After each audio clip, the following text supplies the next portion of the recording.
نحمدہ ونصلی علی رسولہ الکریم اما بعد فاعوذ باللہ من الشیطان الرجیم بسم اللہ الرحمن الرحیم ان اللہ وملائکتہ یصلون علی النبی یا ایہا الذین آمنوا صلوا علیہ وسلموا تسلیما اللہم صلی علی سیدنا و مولانا محمد وعلی آل سیدنا و مولانا محمد وبارک وسلم وصلی علیہ سبحانک لا علم لنا الا ما علمتنا انک انت العلیم الحکیم رب اشرح لی صدری ویسر لی امری واحلل عقدۃ من لسانی یفقہوا قولی اللہم نور قلوبنا بعلمک واستعمل بدنا بطاعتک اللہم الہمنا رشدنا اللہم اہدنا وسددنا آمین یا رب العالمین۔ گزشتہ درس میں جنت کے احوال بیان ہو رہے تھے۔ آج بھی ایک طویل روایت ہے جس میں جنت کے بازار کا ذکر ہے اور احوال اور فضائل کا ذکر ہے۔ ایک روایت پہلے بھی گزر چکی ہے، نبی علیہ السلام کا جو فرمان ہے کہ جنت میں ایک بازار لگے گا۔ آج یہ روایت ایک طویل ہے جو ابتدا سے شروع ہوگی اور انتہا تک جائے گی۔ حضرت علی فرماتے ہیں رضی اللہ عنہ کہ اللہ کے رسول صلی اللہ علیہ وسلم نے ارشاد فرمایا، جنت میں ایک بازار ہے جس میں خرید و فروخت نہیں ہوگی، بلکہ وہاں مردوں اور عورتوں کی نہایت حسین اور جمیل صورتیں ہوں گی۔ جو شخص خواہ مرد ہو یا عورت جس صورت کو پسند کرے گا وہ اس صورت میں سما جائے گا۔ یعنی ایک میلہ لگا ہوگا جہاں ایک صورتیں ہوں گی، تو ہم جائیں گے، ہمیں پسند آئے گا کہ بھئی یہ فلاں ہے تو یہ یعنی مجھے بڑی پسند آئی ہے، تو فوراً اللہ تعالیٰ مجھے اس صورت میں ڈال دیں گے۔ یہ ایک روایت ہے ترمذی شریف کی۔ آگے حضرت سعید بن مسیب تابعی ہیں، یہ کہتے ہیں ایک دن بازار میں میری ملاقات حضرت ابو ہریرہ سے ہوئی۔ حضرت ابو ہریرہ ظاہر ہے بڑے درجے کے صحابی، تو حضرت ابو ہریرہ نے کہا، میں اللہ تعالیٰ سے دعا کرتا ہوں کہ جس طرح تم آج مجھے مدینے کے بازار میں ہم دونوں ملے ہیں، ایسے ہی جنت کے بازار میں بھی ہم دونوں کی ملاقات ہو۔ حضرت سعید کہتے ہیں یہ سن کر میں نے کہا کیا جنت میں کوئی بازار ہوگا؟ حضرت ابو ہریرہ نے ارشاد فرمایا، ہاں، مجھے اللہ کے رسول صلی اللہ علیہ وسلم نے یہ بتایا تھا کہ جب جنتی لوگ جنت میں داخل ہوں گے تو اپنے اپنے اعمال کی فضیلت اور برتری کے لحاظ سے جنت کی منزلوں اور درجوں میں پہنچ چکے ہوں گے۔ پھر ان کو دنیا کے دنوں میں سے جمعے کا دن آنے کے بقدر وقت ہوگا تو اجازت دی جائے گی، یعنی اوپر کے درجے والے کو نیچے یا نیچے کے اوپر جانے کے لیے اتنا وقت دیا جائے گا جتنا جمعے کے دن یعنی آنے کا جتنا وقت ہوتا ہے نا، بس اتنا وقت دیا جائے گا۔ اور وہ سب پھر اس کے اگلا مرحلہ کیا ہوگا؟ سب اپنے پروردگار کی زیارت کریں گے۔ پروردگار ان کے سامنے اپنا عرش ظاہر کرے گا اور جنتیوں کو اپنا دیدار کرانے کے لیے جنت کے ایک بڑے باغ میں جلوہ فرما ہوگا۔ پس جنتیوں کے لیے اس باغ میں نور کے ممبر، موتیوں کے ممبر، یاقوت کے ممبر، سونے کے ممبر اور چاندی کے ممبر رکھے جائیں گے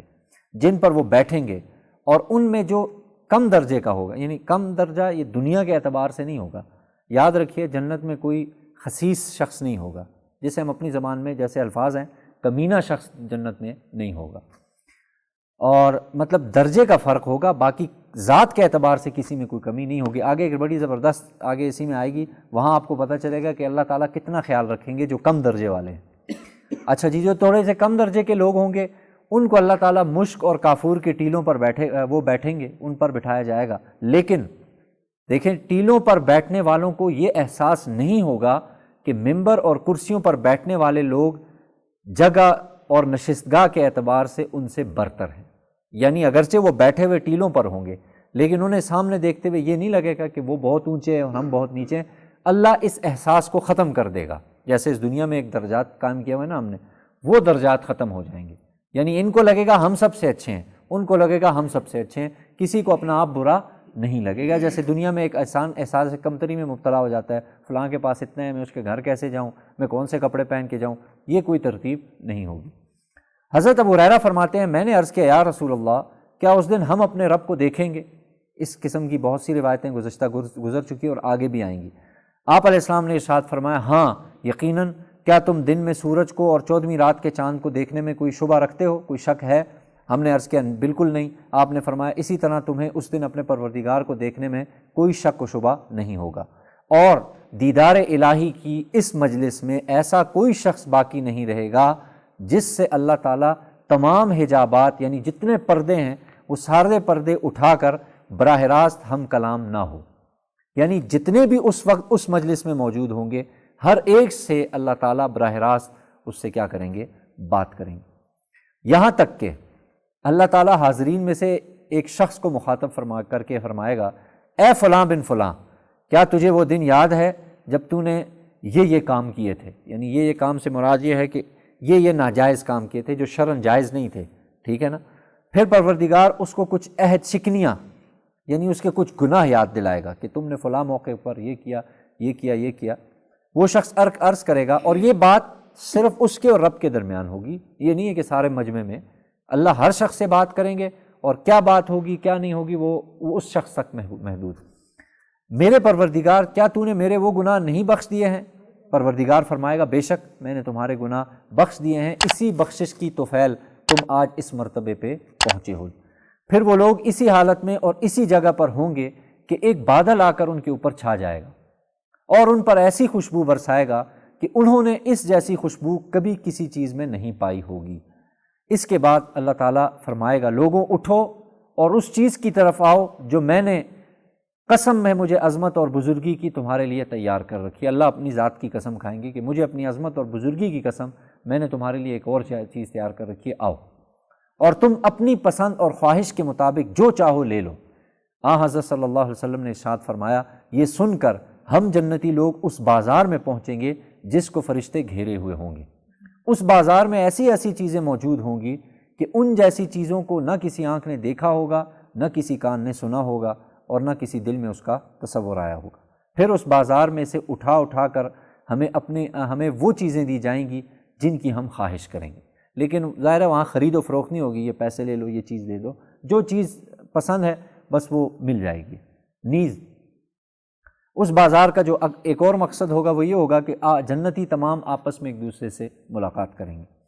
نبی صلی اللہ علیہ وسلم نے ارشاد فرمایا، اس بازار میں باہمی ملاقاتوں کے وقت ایک بلند مرتبے والا شخص، یعنی جو درجے کے اعتبار سے اوپر ہے، وہ ایک ملاقات کرے گا اس شخص سے جو اس سے درجے کے اعتبار سے نیچے ہوگا۔ اور جنتیوں میں یعنی ذاتی اعتبار سے یہاں لکھا ہے حاشیے میں کہ ذاتی اعتبار سے کوئی کمتر نہیں ہوگا، صرف درجوں کا فرق ہوگا، فلاں کا اوپر والا درجہ فلاں کا نیچے والا درجہ۔ بہرحال کم درجے والے کو بلند درجے والے کا لباس پسند آئے گا، ظاہر ہے وہ اس کا لباس دیکھے گا، اسے پسند آئے گا، لیکن ابھی دونوں کی گفتگو ختم نہیں ہوئی ہوگی کہ اس کو یہ محسوس ہوگا کہ اس کا لباس اس کے ساتھی سے بہتر ہے۔ یعنی جو کم درجے والا ہے نا، وہ اس کو لباس کو دیکھ کے اسے بڑا حسرت سی ہوگی کہ اس کا کتنا اچھا لباس ہے، تھوڑی دیر بعد ہی اسے اپنا لباس دیکھے گا تو اپنا لباس اس کو زیادہ اچھا لگے گا نسبتاً اس کے۔ یعنی اللہ اتنی رعایت رکھیں گے، اور کم درجے والے کو یہ احساس اس لیے ہوگا کہ جنت میں کسی شخص کو غمگین ہونے کا موقع نہیں دیا جائے گا، ہر شخص خوشحال رہے گا، کوئی شخص غمگین نہیں ہوگا۔ حضرت صلی اللہ علیہ وسلم نے فرمایا، اس کے بعد ہم سب اپنے اپنے محلات اور مکانوں کو واپس ہو جائیں گے، اور وہاں ہماری بیویاں ہم سے ملیں گی تو مرحبا، خوش آمدید کہہ کر استقبال ہمارا کیا جائے گا، یعنی وہ کریں گی، اور ہر عورت اپنے شوہر سے کہے گی، تم اس حال میں واپس آئے ہو، جیسے پیچھے ایک روایت میں گزر چکا، اس حال میں واپس آئے کہ تمہارا حسن مزید اس میں اضافہ ہو گیا ہے، اور ہمارے سے گئے تھے تو ظاہر ہے اور حسین تھے، اور واپس آئے ہو تو زیادہ حسن آ گیا۔ اسی طریقے سے خاوند اپنی بیویوں سے کہیں گے کہ آج پوری کارگزاری سنائیں گے کہ آج ہم نے اپنے رب کے ساتھ ہم نشینی کا شرف حاصل کیا ہے، جو جسم اور بدن اور حسن و جمال کی ہر کمی کو پورا کر کے خوب تر بنانے والا ہے۔ پیچھے یہ روایت میں یہ الفاظ نہیں تھے۔ ان کی خوبصورتی کی ایک وجہ یہ ہوگی کہ وہ اپنے رب کا دیدار کریں گے، تو اس دیدار کی بدولت برکت سے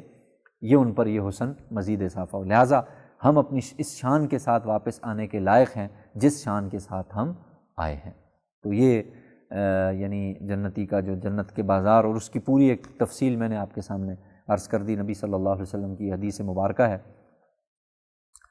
اچھا، جنت کی کچھ چند عظیم نعمتوں کا تذکرہ یہاں پہ جو مختصراً پیچھے بھی گزر چکا، لیکن یہاں پہ ایک اور روایت ہے۔ حضرت ابو سعید سے روایت ہے، اللہ کے رسول نے ارشاد فرمایا، جنتیوں میں سب سے جو کم مرتبے والا ہوگا اس کے لیے 80,000 خادم اور 72 بیویاں ہوں گی،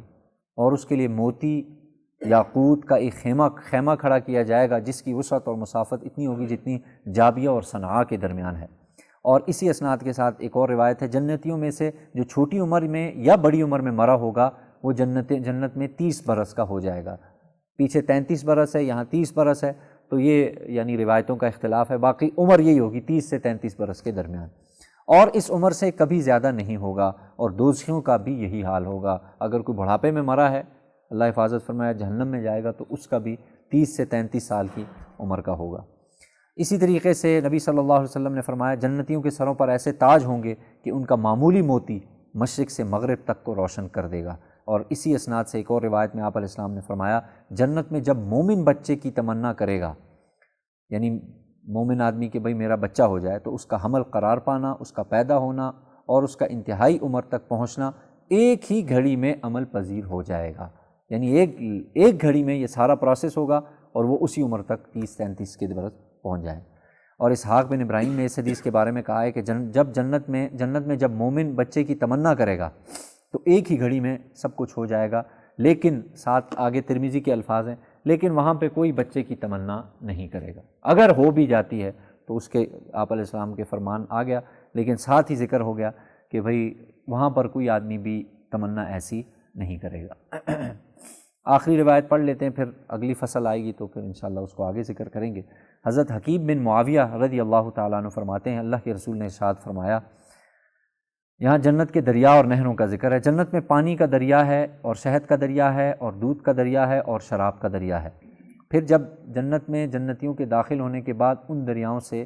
نہریں نکلیں گی، ان سے چھوٹی چھوٹی نہریں، دریا ہیں تو ان سے پھر نہریں بنیں گی اور وہ پھر ہر ایک جنتی کی جنت میں انشاءاللہ جائیں گی۔ تو بہرحال اللہ تعالیٰ سے دعا ہے اللہ تعالیٰ ہم لوگوں کو بھی جنت میں اکٹھا فرمائے، اللہ تعالیٰ ہم سب کو جنت میں داخل